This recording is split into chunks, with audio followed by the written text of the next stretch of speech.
C corporation, again, it's a private limited company, so your liability is protected. And you will write that in your articles of incorporation, that our liability is protected to the fullest permissible extent under the Delaware Corporation Law. Not only of the business, but of the officers, of the directors. And so that the company is protected from all liability. And therefore, the state of Delaware becomes very important. Since we are on this point, I wanted to highlight one important aspect. Like I said that there are about 52 odd states. So where do you go and set up a company? It is not necessary to incorporate a company in a state where you're going to have a physical office. You can have a physical offices everywhere and anywhere. Or you may not have a physical office. You may not have a presence. But you still want a company. So which state? So if you are in Indore and Madhya Pradesh, should you go to Maharashtra and Bombay to set up? Should you go to Karnataka and Bangalore to set up? So in US, you have the state of Delaware. It's a very tiny state near New York and New Jersey. The main business of the state is to incorporate companies. So if Goa is for tourism in India, state of Delaware is to incorporate companies. It's got the maximum number of companies incorporated in the US. Close to 65% of Fortune 500 companies are Delaware corporations. Even a Microsoft, while it's in Seattle up north, it is still a Delaware corporation. And the reason there are three big reasons. The state of Delaware offers you the highest limited liability protection that you get across states. Their laws are geared up for liability protection to the investors, to the officers, to the directors. So when you go public, or even when you get funded, or even when you're a foreign company, the recommendation is think of Delaware as one of the top 3 states to do business or to incorporate your company. Second is it's got a chancery court. Now a chancery court has been existing from 1881. So it's got 135 years of corporate existence. This court only tries corporate cases. So if somebody sues you, or if you sue somebody and your jurisdiction is Delaware, you can resolve a matter in a few weeks. Not even a few months, in a few weeks. That's the speed of the Chancery Court. Which means that normally if you have done nothing wrong, you can be out of the legal matter very quickly. And you don't have to incur a lot of legal fees. Because the court exists to protect good businesses to grow. Right? So Chancery Court is second. Third, the entire thing in that state is online. You don't have to visit the state ever. You don't need a physical office there. Okay? You can do all the filings yourself or through a firm online. The initial filings and the annual filings. It's a low-cost state. There is no state tax that you pay in Delaware if you're not doing business in Delaware. So in multiple ways, it gives you those benefits. Right? So therefore, when you talk about limited liability, selection of state is very important. Tax considerations, I will leave it for Kavit to give you a detailed one, but by and large, LLC works as a partnership for tax purposes. In US, partnership firms don't pay tax, the partners pay tax. So if the partnership firm has made 100 as profits, the 100 is distributed in the hands of partners, and the partners pay tax at the individual level. Unlike India, where the partnership firm also pays tax, in US partnerships don't pay tax. So LLC works like a partnership for tax purposes, whereas in a corporation you pay full corporate tax. So which is better, which is beneficial, I leave my colleague to deal with at a later point. Cost of establishing and maintaining by and large similar. You still have to follow most compliances. So cost-wise is neutral, both the initial formation cost and the annual cost. We are not talking about any big difference there. Capital and credit requirements. Normally, there is no minimum capital in US. You can start a company with $1 of capital, $10 of capital. There is no minimum requirement. But obviously, you need some money in the bank account. We normally recommend keep at least $10,000 or $20,000 of capital. You'll need that money to spend. When it comes to credit, bankers really initially don't care whether you're a INC or a LLC, but as you grow, a C corporation is preferred by bankers because they can then hold your shares. See, remember, one fundamental assumption is that when you are a C corporation, vis-a-vis LLC, in a C corporation you're going to issue stock or shares, common stock. You cannot issue common stock in LLC. In LLC what you issue is called membership rights or units. Now, whilst both mean the same in terms of equity ownership, the bankers, the investors prefer a C Corp over LLC. So when you've got funding that's going to come from any investor, the investor will want you to reorganize or recharacterize from a LLC to a C Corporation and issue shares and not just membership rights. So that's one important difference again between the two. Difficulty or ease and transferability of ownership, more or less the same. It's easy to transfer stock. It's less easy to transfer membership rights. Although the law is now caught up and you can have a LLC also fairly easily transferable. Again, you don't normally issue a stock certificate in an LLC. The unit certificates, only Indian companies, because of RBI requirements, in 6 months you have to give a copy of the share certificate. You go and print a LLC. Typically, in a US environment, nobody prints unit certificates for an LLC. Whereas when it comes to a company, you print a stock certificate and a share certificate. It looks like an identity. So therefore, again, normally C Corps are preferred. So by and large, if one now looks at all of this four, and I've got a lot more other, differentiations, and I'm not going to go over each of this chart. The way I would think is, if you have a US resident who is going to be a shareholder, please remember this. If you have a US resident who is going to be a shareholder in your company, or if you have an individual family out there and you want to make them shareholders and they're going to partake in the profits, then LLC is definitely superior because they can pay taxation at an individual level. So, typically if we were all sitting in the US today and we were in New York or Delaware, I would not even talk about much about C corporation. I will really focus on the LLC. But because we are in India and we are a foreign corporation that's going to do business in the US, really LLC has got limited benefits, and therefore the default again becomes C corporation. Because you've got to now pay tax, even if you are LLC, you'll have to pay tax to the corporation. Otherwise, every individual here will have to go and file a tax return out there. So you don't want to be doing that. You don't want to expose your India company to US taxes. So therefore, the right strategy has always been, think of a C corporation when you are going from India. Okay, so that's the large difference between C Corp and LLC. Now, let's turn the attention to what is the roadmap for incorporating. When you talk about doing business, what is the roadmap? So there are three big verticals here, right? One is basically the RBI, the Indian approvals. We have said approvals, but actually these are filings. These are automatic filings, but you have to follow a certain process. I've explained to you that you can put up to 4 times your net worth, which itself is a large number. There are forms to be filed in the form ODI. It's a very simple, straightforward application. The care to be taken there is that that your net worth in the Indian company is certified by your auditors. So if March 31 is approaching, you've got to make sure that your accounts are audited in time, and your chartered accountant issues what is called as auditor's certificate of net worth.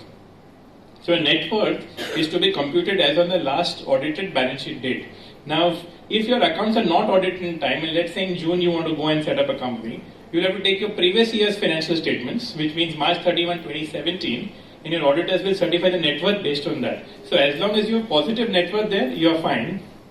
But if for whatever reason you were a startup entity, you had losses there, and you are now profitable this year, so you then want your March 18 numbers or a subsequent period numbers so that you can certify a positive net worth. That's one important aspect to keep in mind. Once you file with the banker, normally the bankers will allow you to remit the money in the next 2 or 3 days. There is no outer line. In fact, most banks will do it on the second or third day itself. So that's about the Indian side. The incorporation side, we'll talk about what are the right steps to incorporate, okay? What are certain basics to look out for. So there, I'll talk about this 8 or 9 things. The first is to select the right name. Now, we normally recommend that if it's ABC, think about adding INC after your name. Now, it could be even ABC Corporation, you can even say ABC Limited, ABC Private Limited.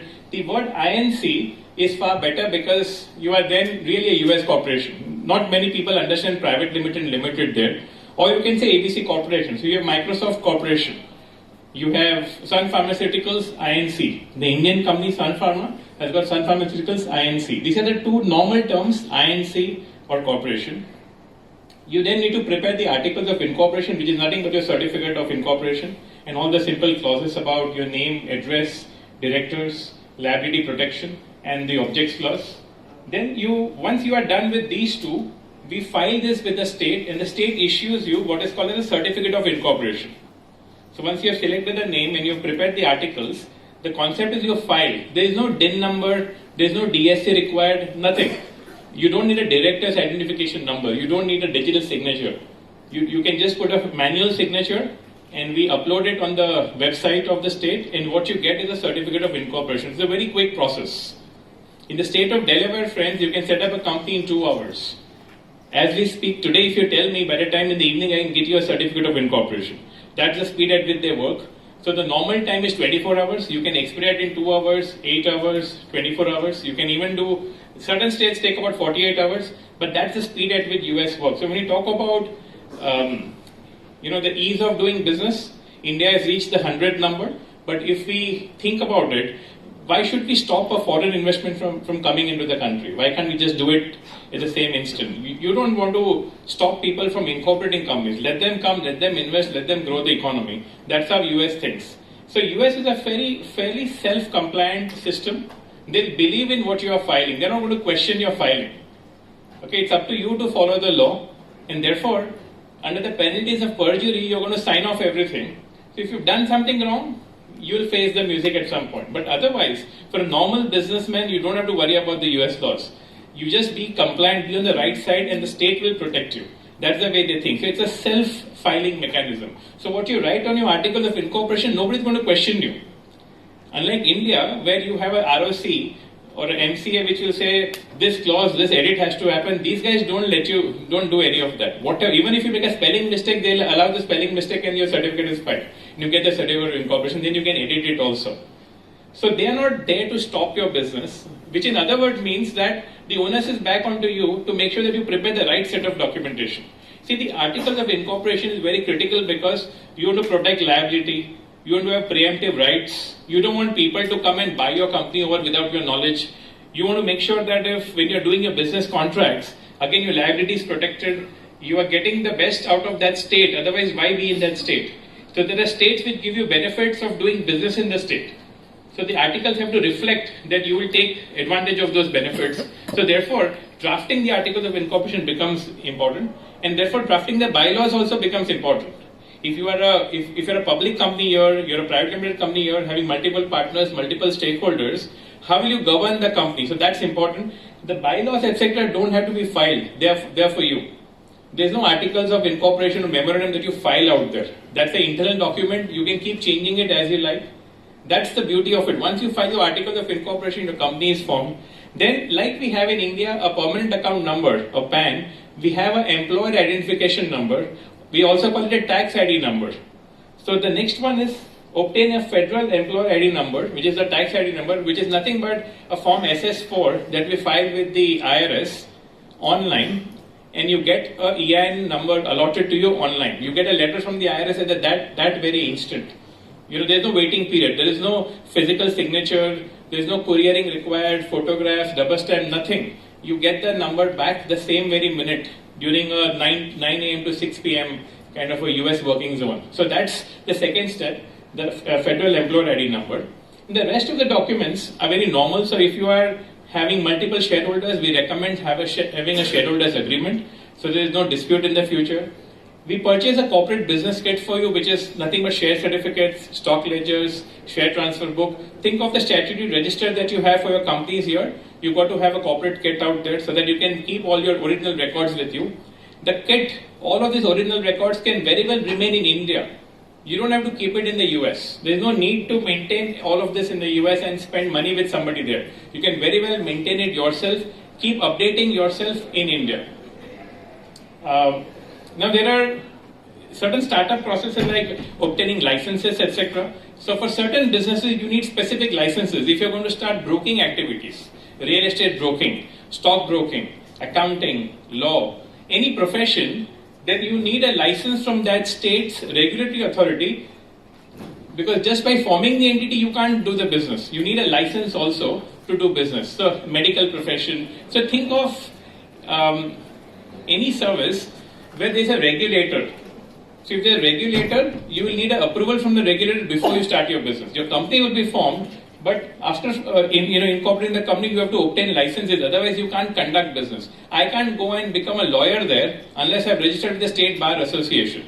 I can't go and set up a hospital there without having doctors who are certified and licensed to carry out medical services. So there are certain businesses where you need licenses. A typical technology business, software business, services, you don't need any license. You can just go set up a company and you are actually on day one you can start doing business.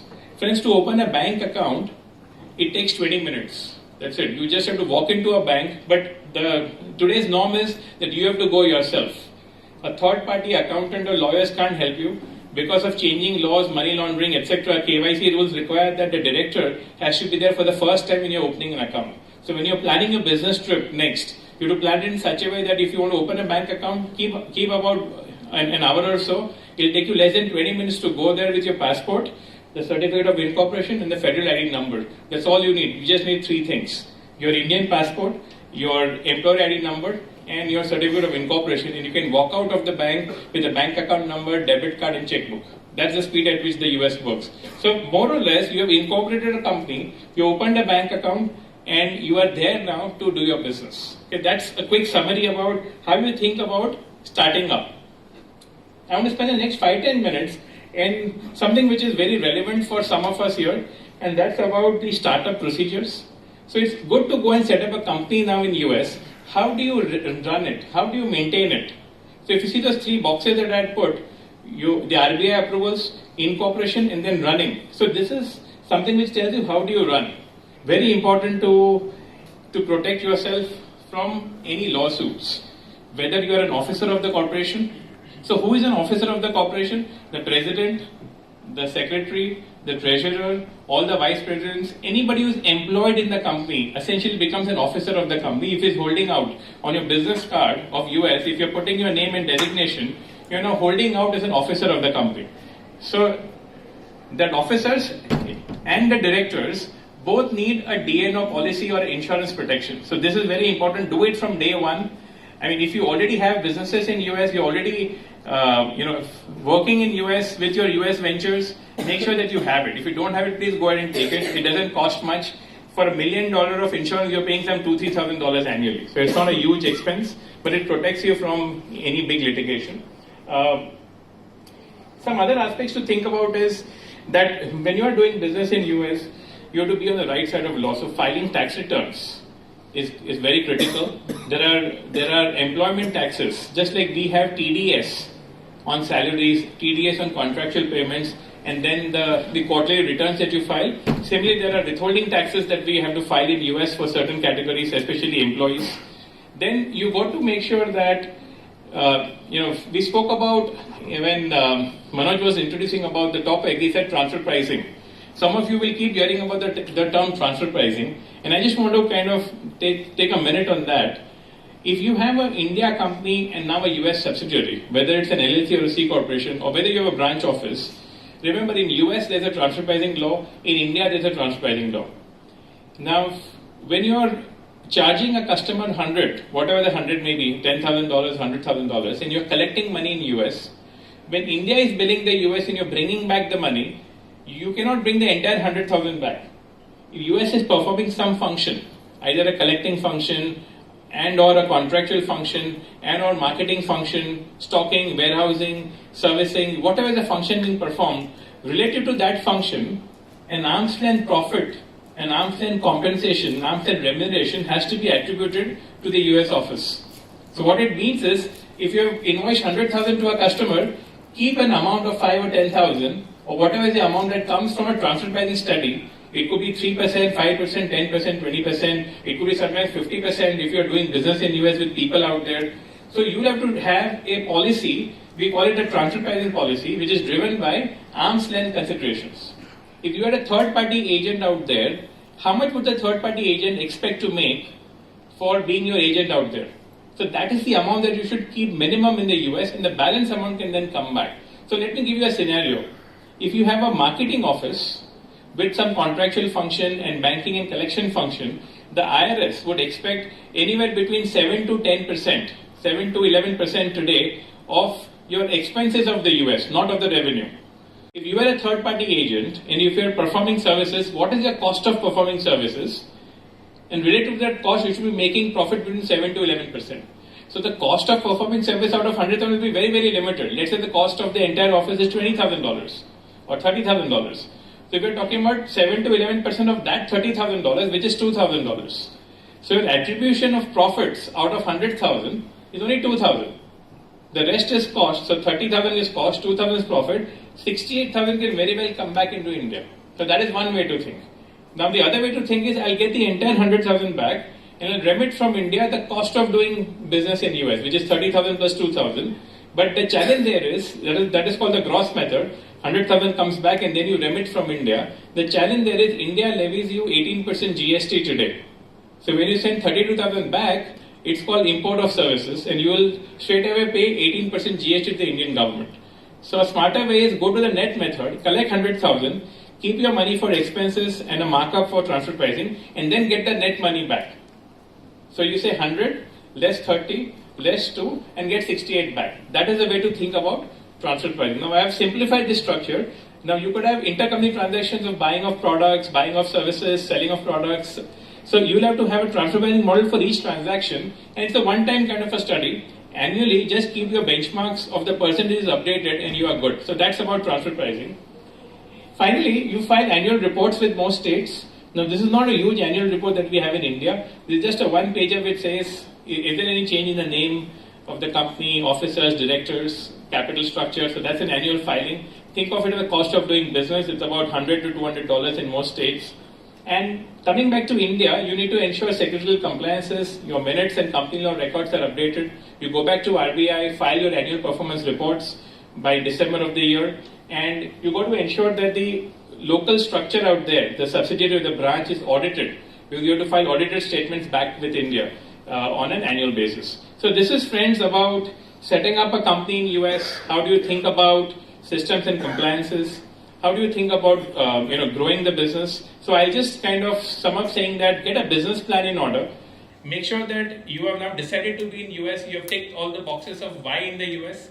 And once you have done that, follow this process and you should be always in the good books for all the authorities. So I'm going to take a pause here. I'm going to invite my colleague Kavit to talk about US taxes.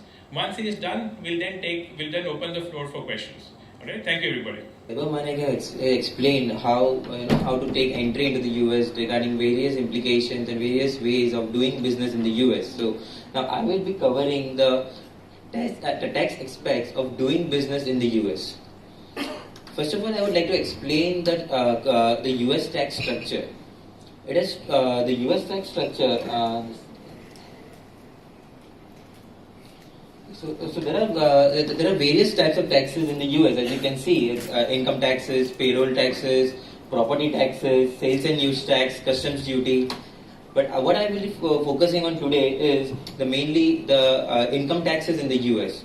So there are three tiers of income taxes in the US. One is federal tax, second is state tax, and third is city or county income taxes. The federal tax is similar to which we have in India. Is one federal tax for the entire company. Now, in US, as mentioned, you have 50 states. The company is operating in 50 different states, or maybe three states, 4 states. So each state has its own laws. As they say have their own company laws, they even have their own taxation laws. So based on that, we have to allocate the income earned by that company to each and every state based on the different regulations of those states. I'll just touch upon this, how this works, how the entire state tax system works.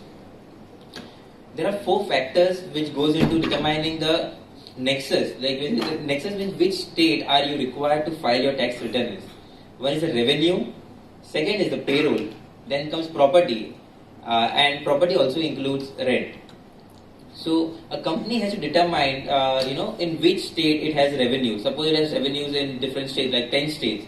Then where its employees are, based on that the payroll will be run in that different state. Then the property, physical presence in that state, in different states. Based on this, we have to calculate the apportionment factors. Like what portion of the revenue is allocated, suppose California, what portion is allocated to New Jersey, what portion is allocated to New York. Then comes payroll, what portion is allocated to different states. Based on this, we have to calculate the apportionment factor for a particular state. Then the federal taxable income on which we have paid federal taxable is apportioned based on the apportion factor to different states, and then based on the different tax rates for the states, we have to pay taxes in those states. So I've just covered a brief of how the state taxes work.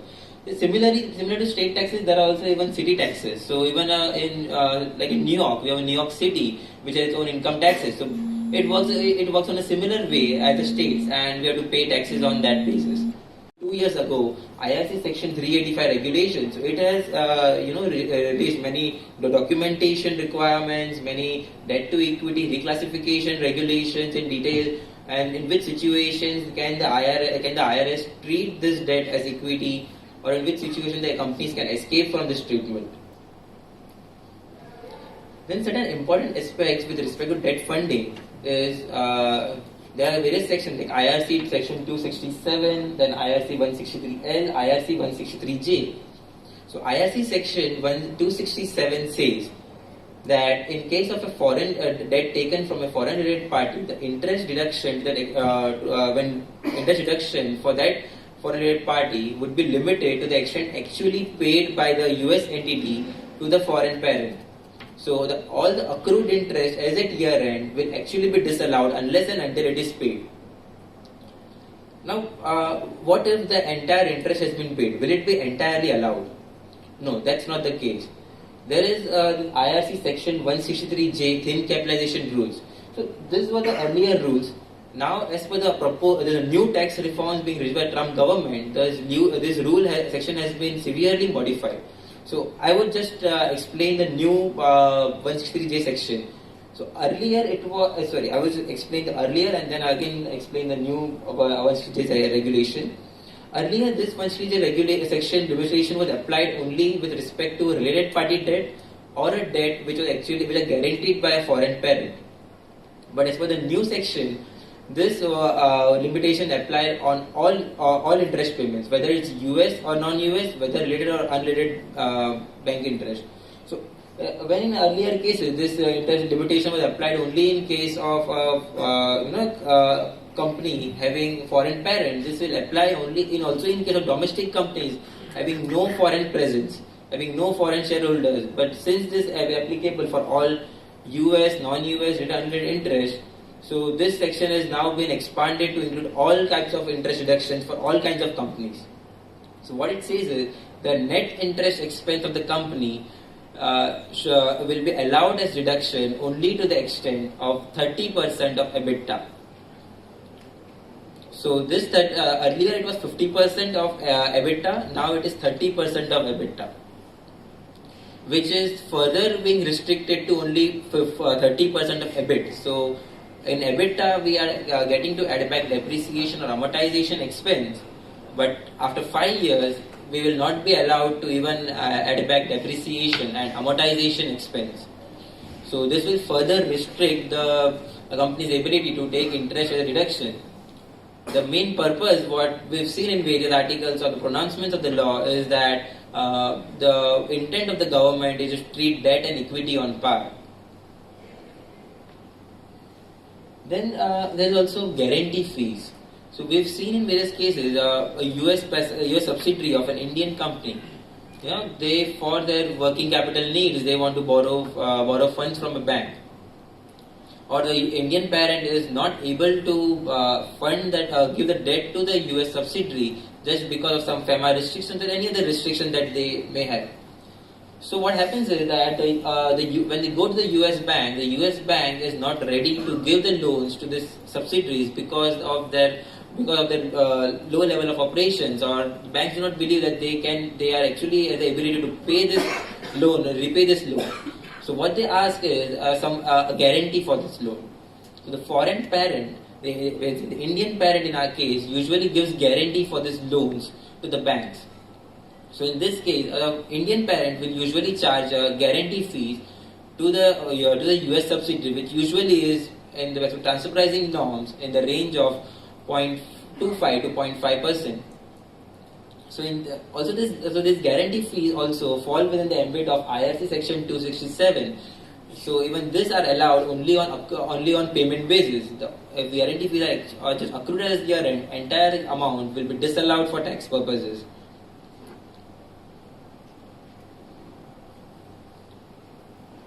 These are some of the cross-border tax aspects and the US-India tax treaty. As explained by Vaibhav Manik, that many of the companies follow a branch model for purpose of operating in the US. So in case of a US branch of a foreign corporation, they are taxed only on those income which is effectively connected to the US operations. So what do you mean by effectively connected? Suppose a branch has contracts, is operating from US, has contracts with US entities, so and is earning revenue on the US entities. So that income will be considered as effectively connected income. Suppose the Indian parent has a contract with US entity, and the US entity is paying to the bank account of the US branch. So and the US branch is mere just collecting and remitting it to the Indian entity. So that income will not be considered as effectively connected income, because US branch has not provided any services regarding that income. So this is only the effectively connected income will ideally be taxed in the US regarding the foreign branch. Then comes FDAP payments, which are fixed, determinable, annual and periodic payments. So the examples of these payments are royalties, interest, rent, dividends. Whenever a US entity is making such payments to a foreign related party or foreign person, rather foreign unrelated or related party, it is required to withhold 30% of this income and pay to the IRS. So 30% is a domestic withholding tax rate, similar to TDS we have in India, Section 195 in India. But as per the US-India tax treaty, we have reduced withholding rates, which for dividend is 15%, interest 15%, royalty 15%. So, but for that there are new FATCA regulations which have come in US, which says that a proper documentation has to be maintained, received from the foreign person, that the foreign person is the beneficiary, is the resident of that country for which tax treaty we are availing the benefit of. And if those documentations are not obtained from the foreign person, then the US person is ideally required to withhold 30%, which is the penalty for not maintaining documentation. And if the US person is not withholding that the 30%, then IRS can come back and ask the US person to pay that remaining amount of taxes to the IRS. Then these are the various corporate structures which are available in the US, which already explained, like a branch office, a C corporation, an LLC, an S corp. So I just touch upon the tax aspects of this all corporate structures. A C corp is a legal entity and also a legal tax-paying entity in the US. So all the income deductions earned by the C. Now comes limited liability company and partnership. These entities are flow-through entities for tax purposes. So the members or the partners of these entities are required to pay taxes on the income earned by these entities. So this entity, we have the returns being filed in the name of this entity, but no taxes are being paid by these entities. We have a schedule K1, which is the allocation of the income and deduction that flows through the members or partners, which are distributed to the shareholders, and then they are taxed on this income in the year the entity earns income. There is no actual distribution of income actually required. As in India, in case of a partnership, when a partnership is taxed at partnership level, and then when there is actual distribution, based on the various laws, we have to tax the partner. But it's not the similar case in the US. Then is S corporation. It's a corporation, but there is a separate election available with respect to Form 2553, which allows the entity to be treated as an S corporation, which again is a flow-through entity. So the shareholders get the benefit of a corporation, but for tax purposes, it's treated as a flow-through entity. Now, what if, as Vaibhav mentioned, that that from business perspective, a LLC or a partnership is a better entity, but the shareholders and members don't want to to have exposure in the US. Like if you have an Indian resident who is incorporating LLC or a partnership in the US. So if the income is flowing through the Indian resident, then he has to file the return in the US and has an exposure in the US with respect to its taxes. So is there a way to circumvent this situation? So in US we have a concept of check the box election. With LLC or a partnership, by way of filing Form 8832, they can actually be treated as a C corp. So when it's from business or legal purposes, you will get the benefits of an LLC or a partnership, but from tax purposes, you are treated as a C corp. So the Indian residents or Indian shareholders don't have any exposure in the US, and they can, the corporation can pay taxes or partnership can pay taxes in the US.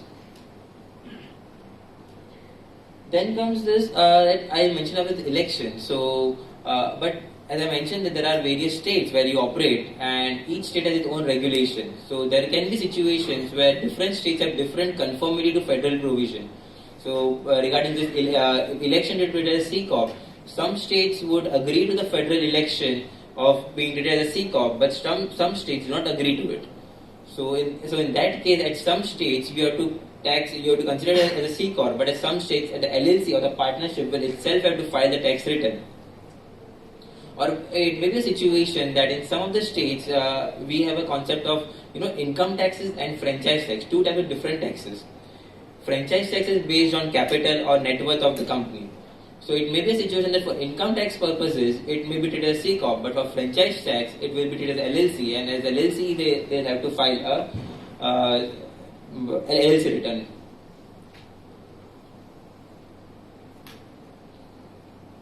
These are the various acquisition or investment vehicles through which you can invest in the US. If an entity is contemplating an acquisition in the US, then these are the various. They can form a local holding company and then acquire a US based company, or directly from a foreign company you can acquire the company. Then you have you can incorporate an intermediate company in a low tax jurisdiction, and you can enter into a joint venture.